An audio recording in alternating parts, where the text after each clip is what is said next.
미세먼지란 지름이 10마이크로미터 이하의 우리 눈에 보이지 않을 정도로 가늘고 작은 먼지 입자를 말하는데요. 석탄이나 석유 등 화석연료를 태우는 과정에서 발생하는 검댕, 흙먼지 등에서 주로 발생하며 생활 속 보일러, 자동차 배기가스, 요리 과정, 흡연 등 다양한 상황에서 발생할 수 있습니다. 이러한 미세먼지가 위험한 이유는 각종 중금속과 오염물질이 미세먼지에 포함되어 있기 때문입니다. 특히 미세먼지는 지름이 10마이크로미터 이하로 우리 눈에 보이지 않을 정도로 작기 때문에 폐와 혈관을 따라 침투해 건강을 해칠 수 있습니다. 알레르기성 결막염, 알레르기성 비염 등이 발생하거나 기관지염, 천식이 악화될 수 있고 미세먼지가 혈관의 손상을 조협심증, 뇌졸중으로 이어질 수도 있습니다. 미세먼지가 심한 날 가급적 외출을 자제하는 것이 좋은데요. 반드시 외출이 필요하다면 외출 시 보건용 마스크를 착용하는 것이 좋습니다. 또한 외출 시 미세먼지 농도가 높은 도로변, 공사장 등에서 오래 머물지 않도록 하며 호흡량 증가로 미세먼지 흡입이 우려되는 격렬한 외부 활동은 줄이는 것이 좋습니다. 외출 후에는 온몸을 구석구석 씻고 특히 손, 발, 눈, 코 등은 흐르는 물에 씻어주는 것이 좋답니다. 요즘 같은 날씨에 미세먼지라도 겹치면 감기에 걸리기 딱 좋은데요. 여러분은 감기를 예방하기 위해서 어떠한 노력을 하시나요? 걸리면 치료하기에만 급급했지 정작 예방에 대해서는 깊이 생각하지 않으셨다면 여기 몇 가지 좋은 방법들이 있습니다.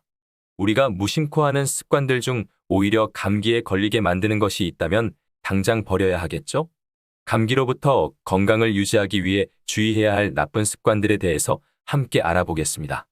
다음은 감기에 걸리지 않으려면 당장 버려야 할 습관 9가지를 소개해드리겠습니다. 1. 코식염수 사용. 추운 환경에서 우리의 코 안은 좁아집니다. 이러한 이유로 사람들은 종종 추운 겨울 외출 전 코 식염수를 넣곤 하는데요. 이것은 실제로 어떠한 영향을 끼칠까요? 인위적으로 식염수를 사용해 수분을 공급하는 것으로 인해 코 속 점막이 미생물로부터 스스로 보호할 힘을 잃게 만듭니다. 또한 숨을 들이쉴 때 찬 공기를 데울 수도 없게 되죠. 차라리 외출 전 가볍게 코를 풀어주는 것이 좋습니다. 2. 입으로 호흡. 추운 겨울 외부에서 입을 벌려 숨을 들이쉴 때 우리 몸으로 들어오는 공기를 따뜻하게 데우기에는 역부족입니다. 또한 이로 인해 협심증에 시달릴 가능성도 높아지죠. 협심증이란 혈관의 동맥경화와 원활한 혈관의 혈압 및 혈류 조절 기능이 떨어져서 발생하는데 대개 가슴이 쥐어짠다, 가슴이 싸한 느낌이 든다고 호소하며 주로 가슴의 정중앙 또는 약간 좌측 부위의 통증을 호소하는 경우가 많습니다. 드물지만 경우에 따라서는 흉통을 호소하면서 갑작스런 실신이나 심장마비로 응급실에 내원하는 경우도 있다고 하죠. 이를 피하려면 특히 찬 공기가 많은 바깥에서 천천히 그리고 깊게 코를 통해 숨을 쉬어야 합니다. 3. 코와 입을 스카프로 덮기. 매섭고 추운 날씨에 우리가 숨을 내쉴 때 수증기가 같이 배출되는데 이 수증기가 스카프나 코트의 소재 위에 똑바로 떨어지면 얼음으로 변할 수 있습니다. 얼음이 덮인 보호 커버를 통과하는 공기는 그 장벽에 없는 것보다 더 차갑겠죠. 이것은 협심증과 기관지염을 일으켜 피부를 자극할 수 있습니다. 정말로 필요하다면 얼굴은 가리되 코를 가리는 것을 삼가야 합니다. 4. 추위에 떨면서 집으로 달려가기. 정말 너무 추울 때는 추위로 인해 몸의 통증으로까지 이어지고 머릿속엔 당장 이 상황에서 벗어나고 싶다는 생각뿐입니다.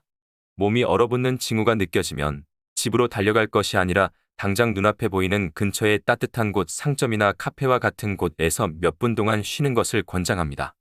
이미 몸이 얼음장 같이 차가워진 상태에서 뛰는 행위는 찬 공기를 급하게 흡입하게 되므로 위험할 수 있습니다. 5. 꽉 끼는 옷과 신발 착용. 겨울에는 여러 벌을 껴입게 되는데 자칫 몸이 거대해 보일 수 있어 추운 날씨에도 불구하고 옷을 적게 걸치거나 몸에 타이트한 옷을 입게 되죠. 하지만 추운 겨울에 입는 타이트한 옷과 신발은 빨리 몸을 얼어붙게 할 수 있습니다. 약간은 느슨한 옷과 신발을 선택하면 살과 옷 사이, 옷과 옷 사이의 공기가 보온을 유지하는 데 도움이 되면서 몸이 빨리 식어버리는 현상을 방지해주죠. 6. 외출 직전 뜨거운 음료나 국물 마시기. 추운 겨울 뜨거운 국물과 음료를 마시면 혈액순환을 증가시키고 우리 몸의 면역력도 향상시킵니다. 반면에 이들은 혈관을 확장시켜 주기도 하죠. 결국 이 뜻은 추위에 한꺼번에 많은 체온을 금방 잃는 것을 의미합니다. 어쩔 수 없는 경우 뜨거운 것보다는 따뜻한 정도로 음료나 국물을 섭취하는 것이 좋습니다.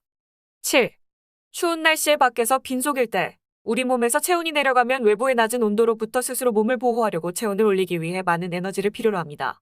추운 겨울 우리의 몸이 금방 피곤해지는 이유이기도 한데요. 외부에 있을 때 굶주림이 심하게 나타날 경우에는 참지 말고 음식을 빨리 섭취해줘야 합니다.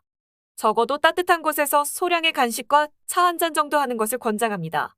외출 시 가방 속에 간단한 요기거리나 초콜릿 등을 넣어두는 것도 좋겠죠. 8. 외출 직전 얼굴에 크림 바르기. 건조한 겨울 얼굴이나 손과 같이 피부에 크림을 바르면 처음 30-40분 동안은 오히려 피부에 수분이 증발합니다. 특히나 추운 곳에서는 피부를 빠른 속도로 차갑게 식히고 손상시키기까지 합니다. 따라서 크림이나 로션을 바른 후 적어도 30분 동안은 야외에 나가지 않는 것을 권장합니다. 9.